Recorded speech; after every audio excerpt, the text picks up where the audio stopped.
Aujourd'hui, on est le 25 décembre 2024 et on est devant la gare de Union Station à Toronto pour le début de notre voyage parce qu'on s'apprête à faire le trajet en train le plus long d'Amérique du Nord à travers tout le Canada, de Toronto à Vancouver. Et si tu veux suivre cette aventure, ça commence maintenant. C'est parti!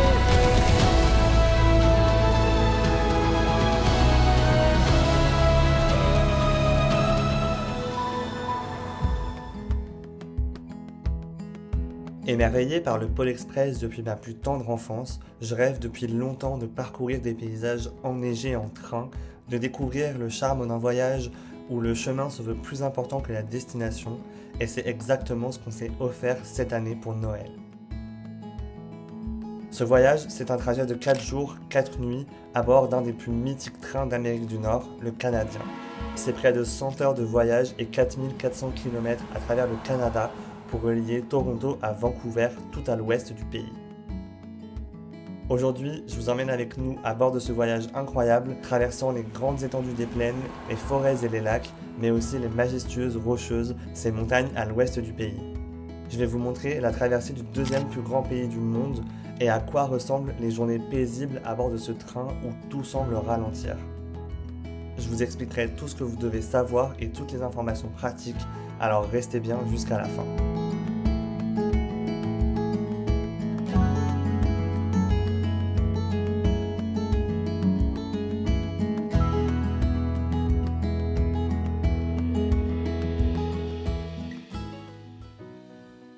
L'aventure commence à Toronto, dans la plus grande ville de l'est du pays, et plus précisément à la fameuse gare Union Station en plein cœur de la ville. Rien qu'à voir la beauté du lieu, on sait à quoi s'attendre pour la suite des aventures. Allez, direction Vancouver, mais avant ça, on va procéder à l'enregistrement de la valise, car oui, suivant la classe choisie, on peut enregistrer un bagage comme dans un avion, en plus des bagages cabine. Il est maintenant temps d'embarquer à bord de ce train mythique pour une aventure qui s'annonce inoubliable. Bienvenue dans le Canadien, pour ce qui s'avérera être un de mes plus beaux voyages au Canada. Construit en 1955 et quelque peu rénové depuis, le train nous transporte tout droit dans une autre époque avec une décoration particulièrement soignée et réfléchie dans les moindres détails. Pour nous faire voyager dans le temps, chaque voiture met en avant une personnalité importante ou un lieu emblématique du pays et on retrouve un certain charme à l'extérieur avec ce revêtement particulier, mais aussi à l'intérieur, notamment dans la classe prestige la plus haut de gamme. Le train est composé d'au moins 2 locomotives pour assurer la traction d'une dizaine de wagons, parmi lesquels on retrouve la voiture Eco, la voiture des couchettes et des cabines simples ou doubles, mais aussi le bar et le restaurant. Il y a aussi 3 voitures panoramiques qui sont toutes équipées d'un dôme vitré permettant d'observer le paysage et la faune sauvage à 360 degrés. C'est clairement ici que vous passerez le plus de temps et ce, peu importe la classe de votre billet.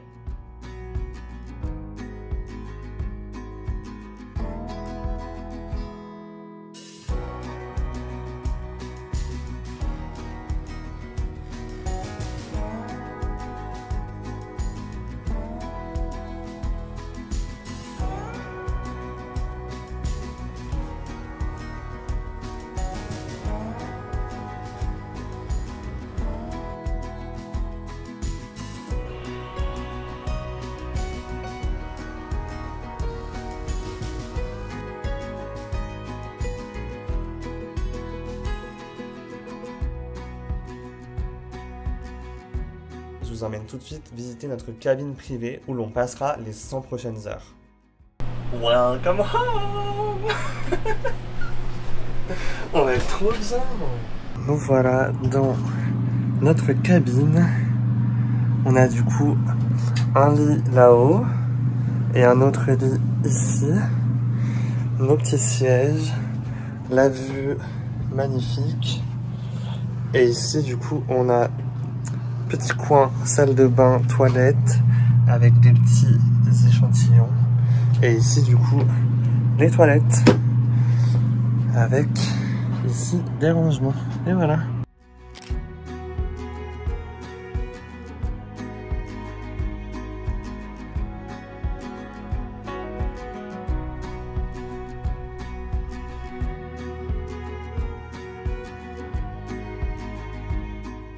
Nous voilà au premier arrêt du coup. On a le temps de sortir un petit peu, prendre l'air. Ça fait déjà à peu près 7 heures qu'on est dans le train. Et en fait, comme on a dit, on n'a pas vu le temps passer. C'est assez impressionnant. On a passé l'après-midi quand même pas mal à regarder les paysages et à lire. Surtout parce qu'on sait que les paysages étaient incroyables là en Ontario. Et qu'après, plus tard dans le trip, il y aura quand même un passage au milieu où ça sera un peu des prairies un peu plus monotones. Donc là, on a beaucoup regardé le paysage. C'était incroyable, c'était hyper enneigé, avec des lacs de partout bien sûr parce que c'est l'Ontario. Donc voilà, vraiment trop cool comme première journée. Et on va pas tarder à aller manger le repas du soir. Et je pense qu'on va pas faire un long feu parce qu'on est quand même assez KO. C'est assez drôle de se dire qu'on est au fin fond de l'Ontario. Pour le coup il fait pas très froid, franchement on est bien là comme ça. Ça fait du bien de prendre l'air. Vraiment. C'est vrai que comme dit Bastien, on n'est jamais venu si haut dans l'Ontario. C'est quand même assez particulier comme sensation, mais c'est trop cool. On est à Caprio. Comment tu te sens après cette première Je me sens bien, la journée elle est passée vite.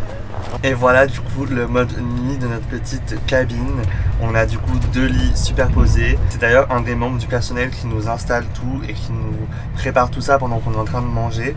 Donc c'était juste parfait. On a fini de manger et on avait notre chambre directement prête, comme à l'hôtel. C'est vraiment trop cool.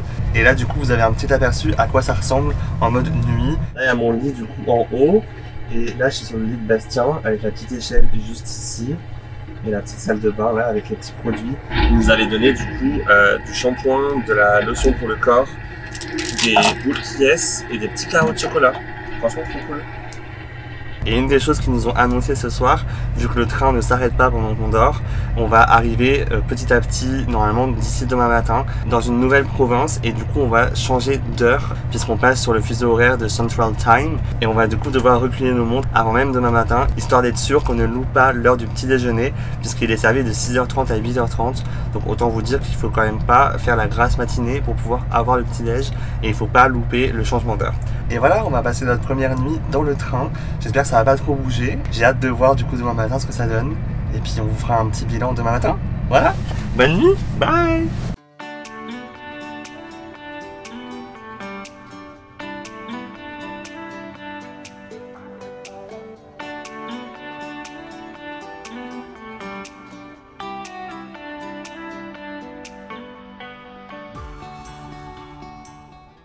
Ce voyage, c'est une invitation à ralentir, à prendre le temps d'observer le paysage qui défile, mais aussi à mieux appréhender les distances gigantesques de ce pays. Ici, pas de wifi et souvent pas de réseau, juste de quoi déconnecter et c'est vraiment ce qu'on avait besoin pour cette aventure.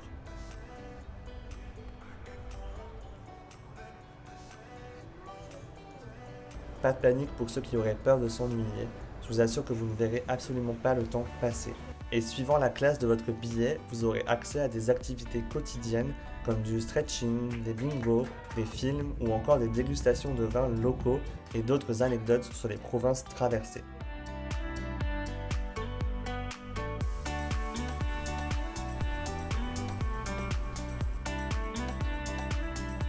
Ce qui rythme aussi les journées, ce sont tous les différents repas inclus si vous voyagez à partir de la classe voiture-lit, puisqu'ils sont servis telle une activité à part entière dans une voiture spécifique, la voiture restaurant.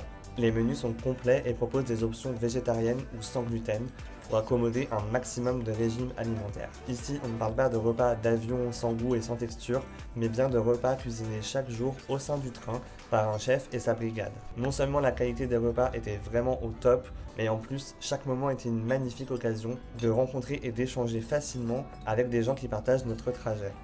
À chaque repas, on te place sur une table de 4 avec d'autres voyageurs du train, ce qui amène à de belles discussions pour découvrir tous les horizons. On a rencontré des Allemands en échange, des gens qui habitent à Vancouver, tous avec une histoire et une anecdote à partager autour d'un bon repas. Quand je vous dis que le voyage devient plus important que la destination, ça a vraiment pris tout son sens dans ce genre de moment. Et au cas où vous auriez encore une petite faim, vous trouverez du café, du thé et des petits encas à disposition toute la journée.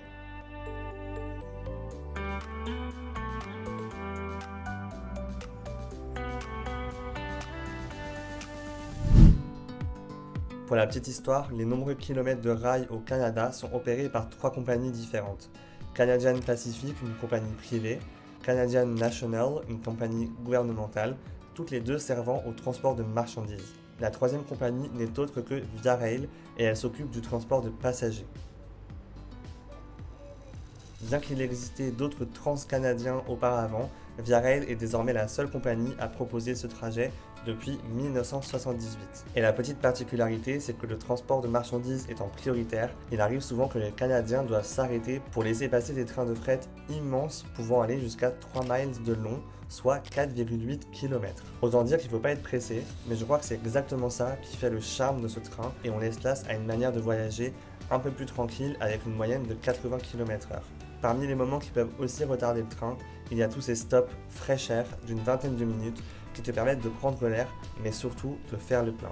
On est du coup dans une petite ville de 4000 habitants au nord de l'Ontario. On n'a pas encore passé la frontière avec le Manitoba. On est à Sioux Lookout, une toute petite ville.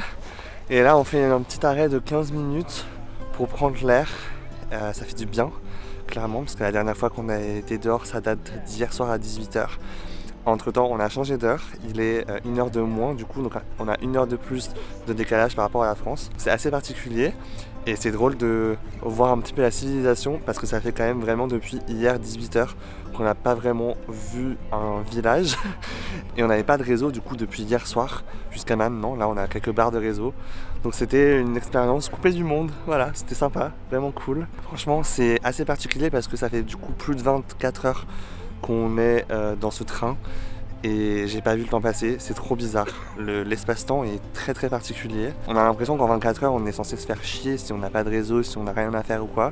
Mais au final on est tout le temps soit en train de regarder le paysage à travers les vitres, soit en train de manger, soit en train de faire des petites activités. Ce matin on a fait du yoga, du stretching pour s'étirer un petit peu parce que mine de rien on bouge pas beaucoup. Et non franchement c'est assez particulier comme expérience. On discute avec plein de gens.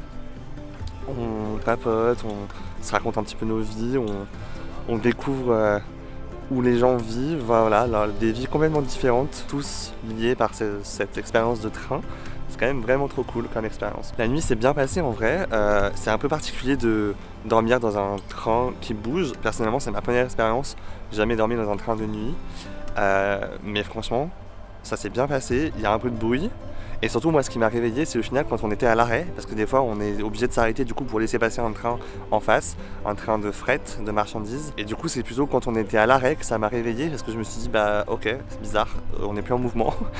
Mais sinon vraiment plutôt bien dormi, pas trop mal. On commence du coup les deuxièmes 24 heures de train, parce que là ça fait déjà 24 heures. Et puis voilà, on va aller voir ce que ça donne, faire des petites activités et prendre le temps aussi, juste prendre le temps. On a beaucoup lu. On regarde le paysage, enfin, c'est vraiment trop chouette comme expérience, vraiment. Bon, la partie un peu moins glamour, ils sont en train de vider les toilettes. Et autant vous dire que ça sent pas très bon. Pour assurer un service idéal, il existe en réalité 4 trains qui partent de chaque extrémité à quelques jours d'intervalle et qui se croisent en général à mi-chemin. Ça permet d'assurer un roulement assez fréquent et de faciliter la gestion du personnel de bord, notamment grâce à un arrêt de quelques heures à Winnipeg. Welcome to Winnipeg! C'est trop beau! On est à Winnipeg du coup, on a un arrêt puisqu'ils sont en train de changer d'équipage qui est à peu près l'équivalent du milieu du trajet du coup global. Et il y a toujours un changement d'équipage ici à Winnipeg et du coup bah là on a quand même pas mal de temps d'arrêt et on a du coup la possibilité d'aller faire un tour en ville. Donc là il est 8 h moins 10. On a à peu près 1 heure pour aller se balader. Ça tombe bien que la ville ne soit pas immense parce que je pense qu'on n'a pas grand chose à y faire, mais au moins on va se balader un petit peu, faire un petit tour quoi, ça fait du bien. Hein, on retourne à la civilisation après 2 jours de train. C'est quand même particulier, j'ai l'impression d'être dans une télé-réalité.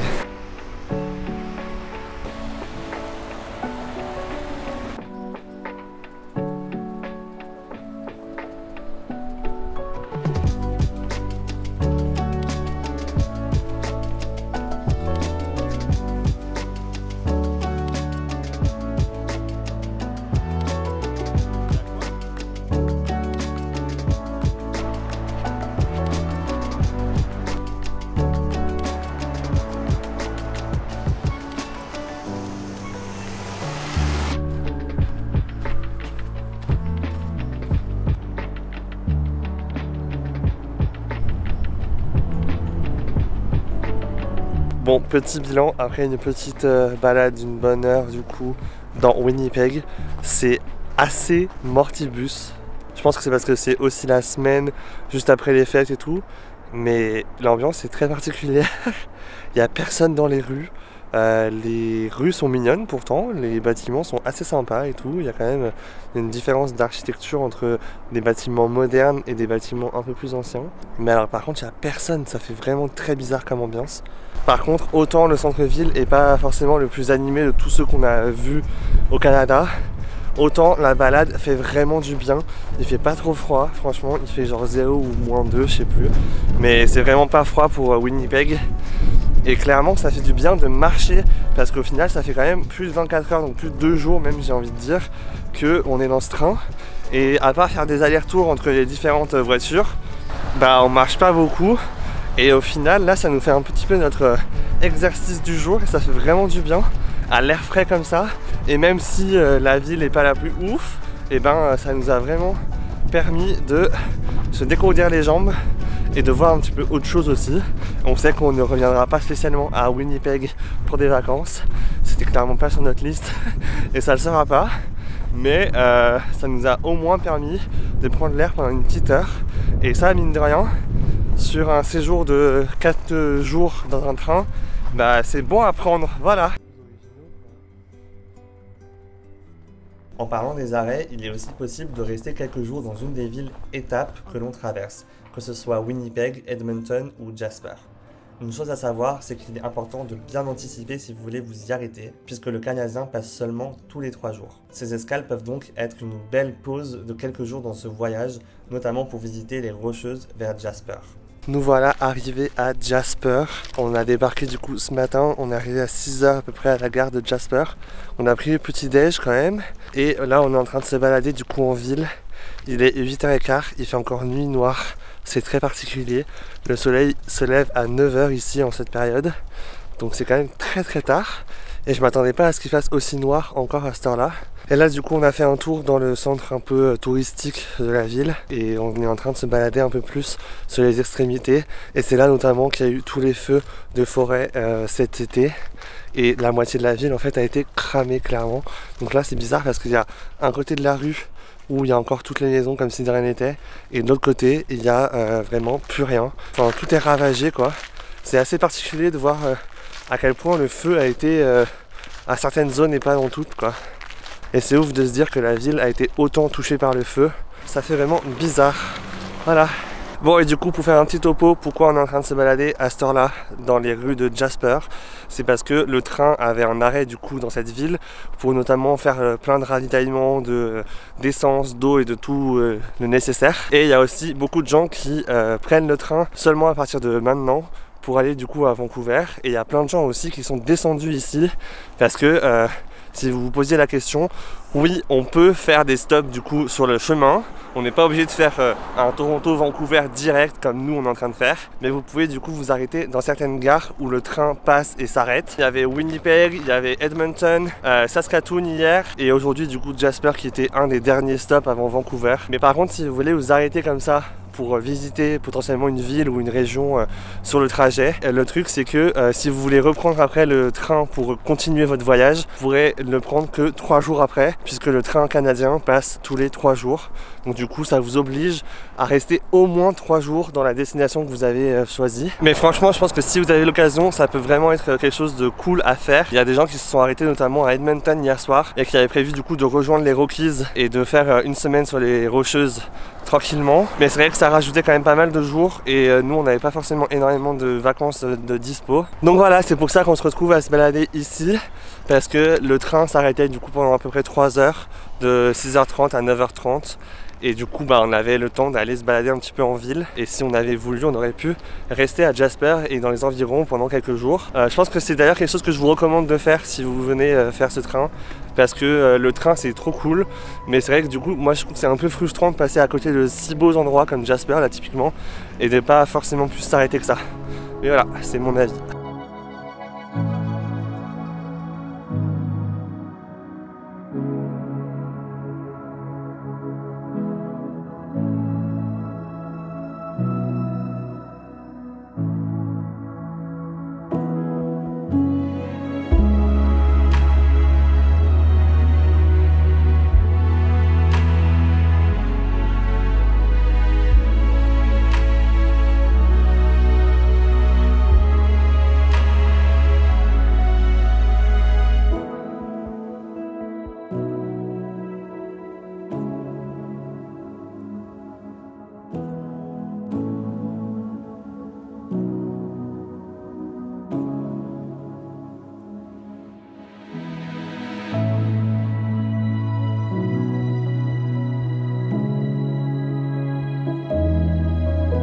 là du coup la petite chose qui brille derrière moi, c'est notre train qui est là à nous attendre tranquillement, il est tout gentil.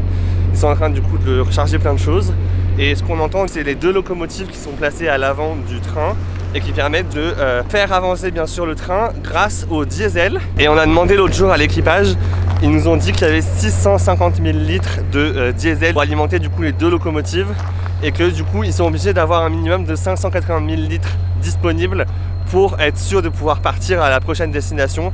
Et c'est pour ça qu'en général ils font quand même le plein assez souvent, j'ai envie de dire limite tous les 2 jours, pour être sûr d'avoir cette quantité minimum de diesel pour pouvoir avancer. Et vous allez aussi vous demander pourquoi 2 locomotives.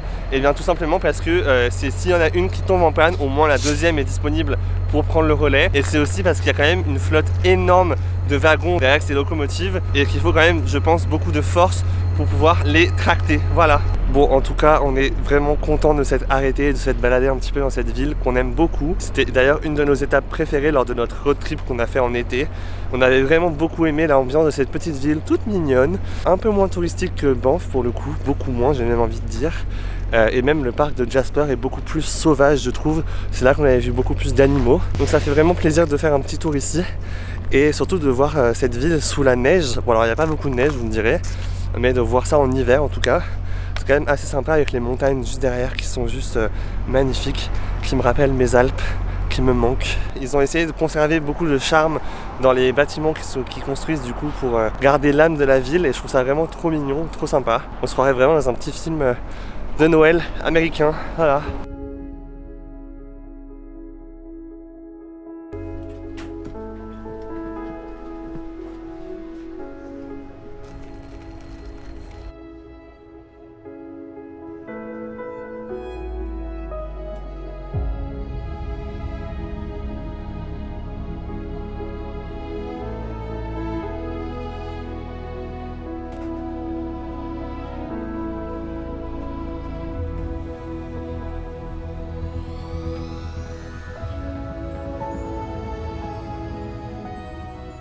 Il nous reste du coup 24 heures de voyage. À la fois hâte d'arriver à Vancouver parce que j'ai aussi envie de revisiter cette ville qu'on a déjà visitée en 2022. Et à la fois j'ai pas du tout envie que ce trajet s'arrête. C'est assez particulier comme ressenti parce que j'en parlais en story l'autre jour. Je trouve que le temps est vraiment très différent, l'espace-temps en fait. J'ai l'impression d'être dans un autre monde depuis 4 jours et j'ai l'impression d'avoir complètement déconnecté de ce qui se passe dans le monde entier et de complètement être dans notre bulle. C'est vraiment hyper agréable. Là j'avoue que prendre le temps de juste prendre le temps et de rien faire, c'est exactement ce qu'il nous fallait. Et ce qui est perturbant aussi, c'est que vu qu'on change de fuseau horaire en fonction de notre avancée dans le trajet, ça nous décale encore plus par rapport à Toronto et même par rapport à la France. Et ouais, c'est une sensation vraiment particulière parce que à la fois t'as l'impression que ça fait 1000 ans que t'es dans ce train et que bah, c'est un peu long quand même à certains moments, mais à la fois j'ai l'impression qu'on a commencé le trajet hier et qu'au final c'est passé trop vite. Typiquement il y a des journées où j'aurais aimé me poser pour je sais pas, genre réfléchir à des choses de ma vie ou quoi, enfin faire un peu de l'introspection, et au final j'ai même pas pris le temps de le faire tellement j'étais absorbé par les paysages ou par des discussions ou même juste le fait d'aller manger 3 fois par jour à la voiture du restaurant. Bah forcément ça prend du temps aussi, donc franchement on voit pas du tout le temps passer et c'est affolant. Et je disais que j'avais un peu peur justement que ces 100 heures de voyage soient très longues, mais au final bah franchement comme je disais on les voit pas passer. Après j'avoue qu'on a eu la chance d'avoir des couchettes, ce qui fait que du coup la nuit on dort quand même très bien et ça nous fait quand même déjà à peu près 7-8 heures par jour où on est en train de dormir. Quand tu es en économie, je pense que c'est quand même un peu plus difficile. Non, franchement, ça passe super vite et j'ai pas du tout envie que ce voyage se termine parce que je sais que c'est clairement un voyage qu'on refera pas tous les jours vu le prix que ça coûte et vu le temps qu'on met quand même et tout. Donc en vrai, je suis trop content de l'avoir fait. C'était le voyage qu'on voulait faire absolument du coup en vivant au Canada. Je vous emmène avec nous dans cette dernière journée du coup à travers les montagnes des Rocheuses. Et j'espère que ça va vous faire un petit peu voyager aussi avec nous. Et je reviendrai sur toutes les différentes classes et les différents tarifs du coup à la fin de la vidéo, parce que j'ai quand même envie de profiter un petit peu et de m'imprégner de tous les paysages. Donc du coup on parlera de ça un petit peu plus tard.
Bon, et il faut quand même que je vous fasse un petit topo de notre dernière journée dans ce train, puisque c'est assez particulier vu qu'on va devoir être en économie pour cette dernière partie du trajet, parce qu'en gros on a réservé notre train du coup assez en dernière minute quand même. On a réservé, je crois que c'était fin octobre pour fin décembre, donc du coup il y avait quand même beaucoup moins d'options possibles sur les dates qu'on voulait. On était un petit peu bloqué par rapport aux dates, et la seule option qu'on avait, c'est qu'on fasse du coup Toronto jusqu'à Jasper dans une couchette, donc avec tout le confort qu'on voulait, toute l'expérience qu'on voulait vraiment pour ce train. Et par contre le petit compromis, c'était effectivement de passer en mode économie à partir de Jasper jusqu'à Vancouver pour les dernières 24 heures. Donc tout ça pour dire que depuis ce matin, depuis Jasper, on est du coup dans la classe Eco. Comme vous voyez, la voiture panoramique, ça ne change quasiment rien, clairement. C'est juste qu'il n'y a pas autant de wagons accessibles. Et surtout, ce qui est différent avec la classe Eco, c'est que tous les repas ne sont pas du tout inclus. Donc vous avez quand même l'option d'acheter des choses au niveau du bar juste en dessous. Mais par contre, rien n'est inclus. Et ça, j'avoue que ça change la donne. Et surtout aussi, je trouve que ça change la donne aussi au niveau du rythme de ta journée. C'est ce qu'on est en train de se faire comme réflexion avec Bastien. C'est que quand tu manges 3 fois par jour, du coup, dans une salle différente, au resto entre guillemets, avec du coup à peu près 1 heure pour chaque repas dédié à ça, bah, finalement ça rythme quand même un petit peu ta journée. Et c'est vrai que le ressenti est un peu différent, je trouve, par rapport à ça. Surtout qu'aussi que quand on était en cabine, on avait accès du coup à la voiture activité avec une animatrice, et chaque après-midi il y avait plusieurs temps forts, mais au moins on aurait eu les 2 expériences, et c'est plutôt pas mal, je trouve, pour avoir un petit comparatif. Mais je sais que je préfère vraiment l'option couchette et cabine, et je vous recommande vraiment cette option là si vous avez l'occasion, parce que la partie éco, c'est vraiment assez compliqué, je pense, pendant 4 jours de pas pouvoir dormir dans un lit et pas pouvoir prendre de douche. Voilà. Bon, je crois qu'il est temps de vous parler du sujet que vous attendez tous, les différentes classes et surtout leur budget. Vous êtes beaucoup à m'avoir dit que vous aviez entendu parler de ce voyage, que vous aviez envie de le faire, mais que vous aviez aucune idée du budget. Donc je vais vous détailler tout ça juste maintenant. Et on commence du coup avec la première catégorie, qui n'est autre que la catégorie économie. Et si vous voulez faire du coup de Toronto à Vancouver, il faudra compter à peu près 500 $ minimum pour cette catégorie là. Vous aurez accès à votre siège inclinable et à une voiture panoramique, mais par contre tous les repas seront payants. Bien sûr, vous pouvez amener quelques petits trucs à grignoter si jamais, mais voilà, si vous voulez quand même vivre l'expérience, ça peut être une bonne solution. Ensuite, la deuxième catégorie, c'est la catégorie voiture lit dont je parlais un peu plus tôt dans la vidéo, parce que c'est celle qu'on a pris de Toronto à Jasper. Et donc dans cette catégorie, il y a différentes sous-parties. La première du coup, ça sera les couchettes, qui sont du coup des sièges dans un couloir qui se transforment en lit la nuit. Et pour ça, il faut compter aux alentours de 800 $ par personne en hiver, et à partir de 1400 en été. Les prix varient vraiment d'une semaine à l'autre, donc je vous inviterai à faire vos recherches, mais c'est pour vous donner un ordre d'idée. Ensuite, toujours dans cette catégorie, vous avez la possibilité d'avoir des cabines, qu'elles soient individuelles ou pour 2 personnes. Et là, du coup, vous aurez 2 prix différents, mais on est souvent aux alentours de 1800 $ minimum pour le trajet. Et enfin, si vous voulez vraiment vous faire kiffer jusqu'au bout, vous avez la classe Prestige, qui est le summum du haut de gamme et le truc le plus ouf que vous pouvez vous payer. Mais par contre, il faudra débourser au minimum 4000 $. Et encore une fois, ça dépend de la saison. Donc voilà, je vous inviterai à faire vos recherches quand même sur les budgets, parce que comme je disais, ça varie beaucoup, que ce soit en hiver ou en été, parce que l'expérience est quand même un petit peu différente, et surtout il y a beaucoup plus de demandes en été. Donc nous, c'est aussi pour ça qu'on a voulu la faire en hiver, pour avoir quand même un budget un peu plus raisonnable. En ce qui concerne du coup notre budget, on a payé du coup en 2 fois, puisqu'on avait la première portion de Toronto à Jasper qui nous a coûté 1800 $, et la deuxième du coup de Jasper à Vancouver qui était à 460 $ en gros. Donc on aurait dû payer 2300 $ en tout pour faire ce trajet, sauf que on avait un bon plan incroyable, puisque on est résident permanent depuis l'année dernière, et pour tous les nouveaux résidents permanents, il existe une application qui s'appelle Canoe, qui est une application financée par l'Institut de la citoyenneté canadienne, et qui vous propose des réductions sur plein de choses, dont moins 50% sur un trajet de Via Rail que vous voulez. Et nous, on a choisi forcément de faire le canadien avec cette réduction. Donc on a payé moins 50% sur le prix dont je vous ai parlé juste avant. On a payé à peu près 1200 $, donc 600 $ par personne, ce qui était du pain béni, clairement, vu l'expérience incroyable qu'on a vécue. Donc je vous invite vraiment à vous renseigner sur cette application si vous êtes un nouveau citoyen ou si vous avez la RP depuis moins de 5 ans. Dites-moi en commentaire d'ailleurs si les prix vous paraissent un petit peu exagérés, si ça vous paraît raisonnable, par rapport à l'expérience que j'ai essayé de vous transmettre. Dites-moi un petit peu ce que vous ressentez par rapport au prix. Je sais que c'est quand même quelque chose qui est assez cher, et on est vraiment hyper reconnaissant d'avoir pu se le payer, et surtout d'avoir pu avoir cette promotion incroyable. Clairement, on savait qu'on voulait faire ce voyage depuis très longtemps, mais on attendait d'avoir la RP pour être sûr d'avoir ce pourcentage de réduction incroyable. Donc si vous envisagez d'avoir la RP plus tard, attendez un petit peu pour avoir cette magnifique promotion, je pense. Les deux derniers conseils que je peux vous donner par rapport à cette réservation, n'hésitez pas à anticiper au maximum la réservation, puisque les places sont vraiment limitées et qu'elles partent quand même assez vite suivant la saison. Les gens qu'on avait rencontrés, ils avaient booké depuis au moins 6 mois pour certaines personnes. Donc voilà. Et le deuxième conseil par rapport au budget, si vous n'avez pas forcément envie de mettre autant de budget dans cette expérience, je vous conseille de regarder et de comparer pour faire juste certaines portions du trajet, sachant que la portion de Winnipeg à Edmonton, c'est les prairies du Canada et c'est pas forcément la partie la plus intéressante, même si moi j'étais content de la voir parce que c'est pas forcément une zone du Canada où je retournerai. C'est peut-être la partie que vous pouvez passer et faire que la partie de Jasper à Vancouver, qui là du coup vous permettra de dormir une nuit dans le train et d'avoir beaucoup moins de frais par rapport à ça. Et on m'avait demandé aussi sur Instagram si c'était possible de partir depuis Montréal. Alors oui, bien sûr, il y a même un train qui part depuis Halifax et qui relie vraiment du coup d'est en ouest le Canada, sauf qu'il y a plusieurs changements puisqu'il y a d'abord un train qui s'appelle The Ocean de Halifax à Montréal, qui est pareil, un train qui a l'air juste magnifique. Ensuite il y a un changement à Montréal et ensuite il faut reprendre un train un peu classique entre guillemets de Montréal à Toronto pour ensuite choper le Canadien à Toronto. Mais si vous voulez le faire, c'est possible. Voilà, j'ai répondu à pas mal de questions sur le budget. Si vous en avez encore, n'hésitez pas à me les mettre en commentaire et on continue avec la suite et la fin de cette magnifique aventure.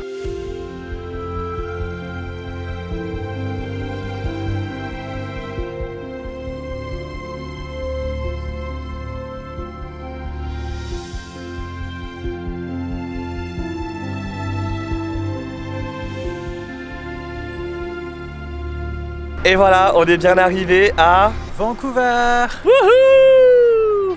C'est ainsi que s'achève ce magnifique voyage en train. On a des dégaines plus que douteuses. Mais voilà, on peut voir une dernière fois notre magnifique compagnon de voyage. Ça fait bizarre en vrai. Trop content d'arriver bien sûr parce qu'il nous reste une bonne partie de notre voyage ici. Et d'ailleurs ça viendra dans une prochaine vidéo. Donc n'hésitez pas à vous abonner pour suivre la suite de nos aventures ici à Vancouver. On vient d'ailleurs d'apercevoir des gens avec qui on a partagé une bonne partie du voyage. Et on leur a dit au revoir comme ça. Ça fait quand même bizarre parce que j'ai l'impression de m'être attaché à des gens que je connaissais pas du tout il y a encore 4 jours. Et surtout qu'on n'a pas non plus partagé des choses incroyables. Enfin si, on a partagé un voyage incroyable, mais on n'a pas partagé beaucoup de moments au final. Mais t'as l'impression de t'attacher aux gens alors que tu les connais pas plus que ça. Même sans avoir forcément discuté avec eux, tu les as vus pendant 4 jours. Et au final ça fait assez bizarre du coup de partir. J'espère en tout cas que vous avez aimé voyager avec nous à bord de ce train qui a traversé le Canada de Toronto à Vancouver.